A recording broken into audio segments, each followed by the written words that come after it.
இறை வார்த்தை மத்தேயு நற்செய்தி பிரிவு 6 இறைச்சொற்றொடர்கள் 1 முதல் 6 மற்றும் 16 முதல் 18 முடிய.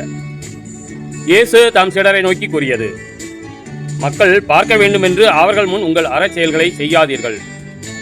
இதை குறித்து நீங்கள் எச்சரிக்கையாய் இருங்கள். இல்லை என்றால் உங்கள் விண்ணக தந்தையிடமிருந்து உங்களுக்கு கைமாறு கிடைக்காது. நீங்கள் தர்மம் செய்யும் போது உங்களை பற்றி தம்பட்டம் அடிக்காதீர்கள்.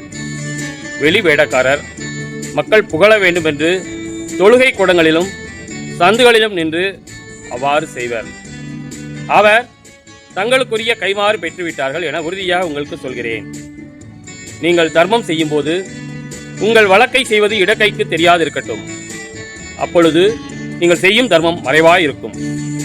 மறைவாய் உள்ளதை காணும் உங்கள் தந்தையும் உங்களுக்கு கைமாறு அளிப்பார். நீங்கள் இறைவனிடம் வேண்டும் பொழுது வெளி வேடக்காரரைப் போல் இருக்க வேண்டாம். அவர்கள் தொழுகை கூடங்களிலும் வீதியோரங்களிலும் நின்று கொண்டு மக்கள் பார்க்க வேண்டும் என இறைவேண்டல் செய்ய விரும்புகிறார்கள். அவர்கள் தங்களுக்குரிய கைமாறு பெற்றுவிட்டார்கள் என உறுதியாக உங்களுக்கு சொல்கிறேன்.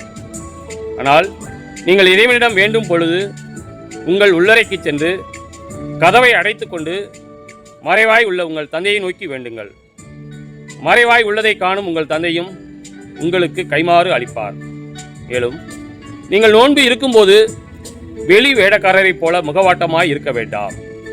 தாங்கள் நோன்பு இருப்பதை மக்கள் பார்க்க வேண்டுமென்றே அவர்கள் தங்கள் முகங்களை விகாரப்படுத்திக் கொள்கிறார்கள். அவர்கள் தங்களுக்குரிய கைமாறு பெற்றுவிட்டார்கள் என உறுதியாக உங்களுக்கு சொல்கிறேன். நீங்கள் நோன்பு இருக்கும்போது உங்கள் தலையில் எண்ணெய் தேய்த்து முகத்தை கழுவுங்கள். அப்பொழுது நீங்கள் நோன்பு இருப்பது மனிதருக்கு தெரியாது. மாறாக மறைவாய் இருக்கிற உங்கள் தந்தைக்கு மட்டும் தெரியும். மறைவாய் உள்ளதை காணும் உங்கள் தந்தையும் உங்களுக்கு ஏற்ற கைமாறு அளிப்பார். கிறிஸ்துவின் நற்செய்தி.